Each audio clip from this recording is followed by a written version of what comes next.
Read up on parts 1, 2, 3, 4, 5, 6, 7, 8, 9, 10, and 12 if you want. I can't make you read them if you don't want to. Anyway, if you don't care about reading the first 11 parts, I'm going to give you a brief summary. For nearly 7 years, I have worked as a waitress at a diner. I've encountered strange things, and I'm going to tell you about them for the final time. Well, unless something interesting happens. This is when Doug finally returned to his true age after the Rainbird had kidnapped him. We were waiting with Doug in the diner. Doug seemed to be antsy, probably eager to get back to his actual age and go home to his wife and son. I'm not entirely sure how he'll explain where he's been for the past 3 months, but he said that he had an idea on how he'll make it seem like he hadn't walked out on them. Or make it seem like he had lost his mind and ran out in the woods to become a forest hobo or something. We weren't entirely sure what would happen once Doug returned to his true age. We debated that maybe either Doug will work permanently on the day shift or he'll work with Loretta during the night shift. Doug wasn't sure if he wanted to work the day shift or night shift, he just wanted to get home. Besides, he didn't like the night shift anyway, but in my opinion, it would be nice to have Doug around. But I think Loretta would see him as competition. "I bet you would love to go back to your actual age," said Jay. Doug nodded. "Obviously, dude, I hated my teenage years and being back in this body is bringing back memories." Doug had been viciously bullied during high school, and when I say vicious, I mean that at first it started off as small stuff, but then it escalated to the point that it seemed like his bullies were out to kill him. One incident, some guys had kidnapped him, beat him up, and left him for dead in an empty canal. And then another time, one of his bullies had gathered a crowd and they all threw rocks at him. The last incident was when he got beaten up in the school's restroom, had his head slammed on the sink, got dunked into a toilet plenty of times, and then left to die. He was found 2 hours later by a janitor. One incident involved them following him and carrying knives to threaten him with. Doug said that those incidents weren't the worst ones, and there were incidents that were far worse. He never told us. He had told us that it would have been easier if they just outright stabbed or shot him. He would have transferred schools, but his parents refused to drive 2 hours away to drop him off at a school. Besides, it was nearing the end of the school year, so why bother? I wish I knew why people were cruel. It was around 2:40 in the morning when Kate walked in carrying a tote bag. She said, "We better hurry if we want Doug to get back to his true age. I can always do it at midnight the next time, but I'd rather get it over with, and I'm sure Doug does too." Doug nodded. Duh. We headed outside.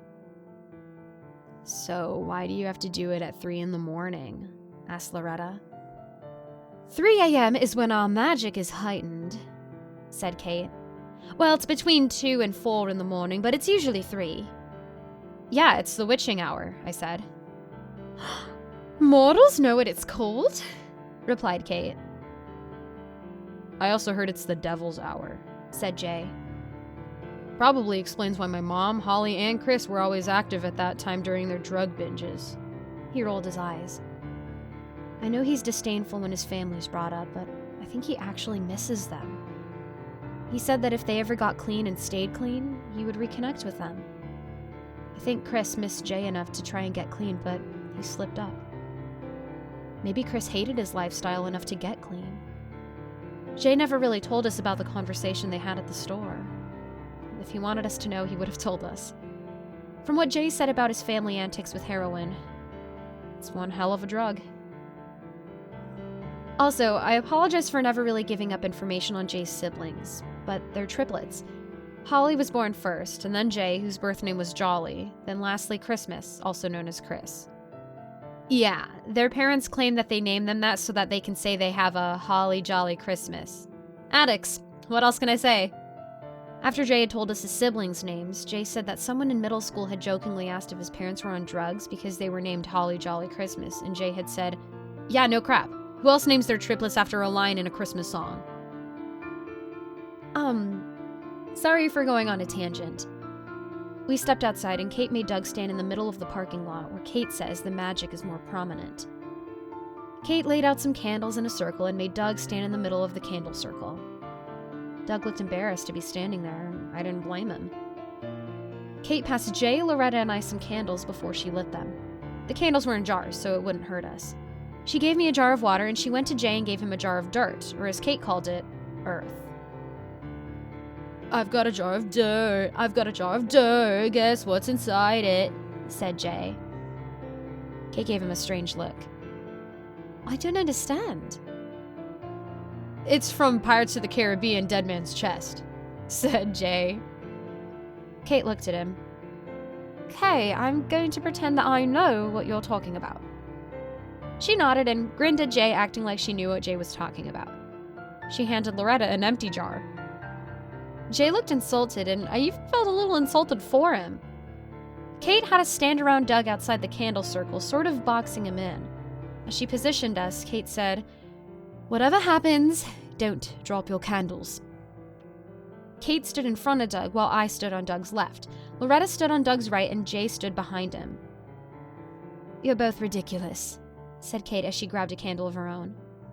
You look ridiculous, said Jay with a grin. Your birth name is ridiculous, Doug snapped back. I know, that's why I changed it, replied Jay. Loretta and I looked at each other. I rolled my eyes. I think Jay liked having Doug back, even if it may be brief. I liked having Doug back. He was a grumpy guy, but it worked well with mine and Jay's silly nature. It was nice to have a serious person working with us, because if it wasn't for Doug, I think Jay and I would have been killed. Or at least seriously maimed. Especially when he would smack us over the head when we made fun of some of the creatures' appearances when we first started working the night shift. But I liked working with Loretta. It was interesting watching her grow to accept the creatures that come in the diner. I did think of her as another best friend of mine. But I would like to see how Doug and Loretta would get along with Doug working the night shift with us again. If he didn't decide to skip out on it again, that is.